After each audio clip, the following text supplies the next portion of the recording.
Assalam Alaikum. My name is Afraz Butt and I have just completed my freshman year at the University of Engineering and Technology, Lahore. People used to say to me that UET is not a good institute and for studying CS and blah blah blah.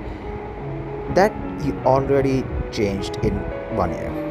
And like every programmer, we started with the hello world. Then I developed this program which prints out a given figure corresponding to the number of rows. Through a steady stream of projects, we moved towards management system development. I chose a car rental management system, and I accomplished it through parallel arrays and spontaneous functions. Then we moved towards game development. This was all, mind you, these all projects are on command lines utility, the CLI format.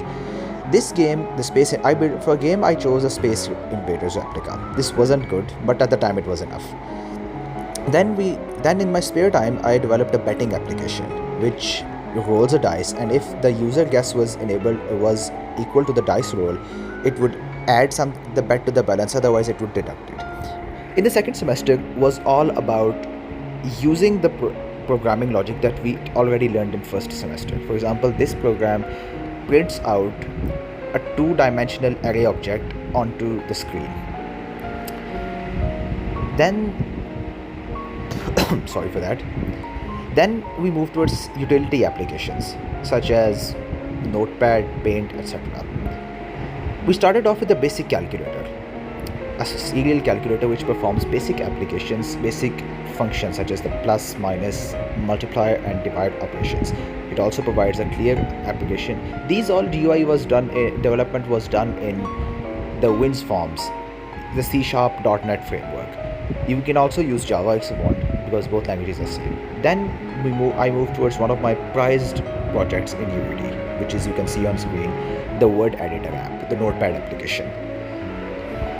I won't lie, this was a little bit tough, but nothing is impossible if you know how to use your resources correctly.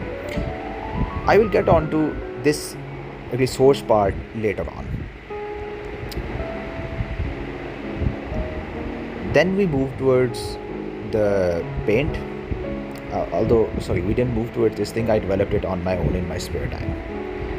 I will get on this at the end of the video.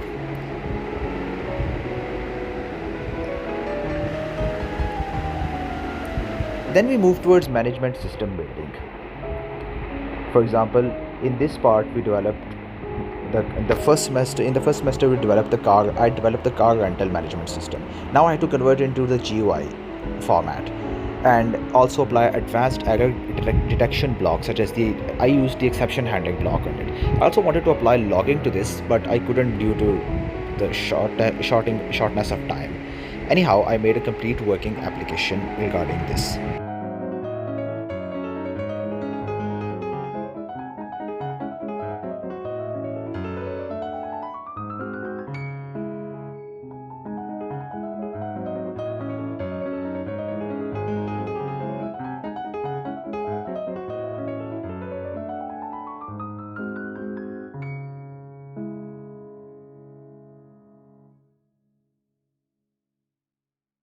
Then we move on towards one of the most toughest projects you can accomplish, any university can accomplish as a first year student, which is developing a framework for an entire game. You can use my DLL file to develop any game. No university does this, but only you. Then we move towards Python application development. It was on the very fundamental level just to get to the hangs of it, but anyhow I developed my business application, the car rental management system, its final version in Python. You can see on the screens. Now, as a programmer and as a peer, I can advise that do spend time on your projects. Do your homework. Why? Because, listen, I didn't become a programmer just because my university gave me projects and I accomplished them. I used my spare time and I applied concepts, advanced concepts. I took on my own projects and then applied those concepts, the loops, conditional statements, etc., so that I can get the hang of how things work. So for example, in Python I developed a hangman. My university didn't tell me to accomplish these things. I did it all by myself. Hangman. In C# I developed a paint. the paint application that you saw earlier, and in C++, the betting application that you saw. In all three languages that I've studied in my first semester, I developed my own separate concepts just to get a know-how of how things work. And on a related note, don't get afraid by errors. When you encounter an error, and in high-level languages, you'll encounter advanced errors, not just the rudimentary ones that you get in C++ or etc., but advanced levels. Try to get to the bottom of how errors work. Do not just solve the errors. Hope that helps. Thank you very much.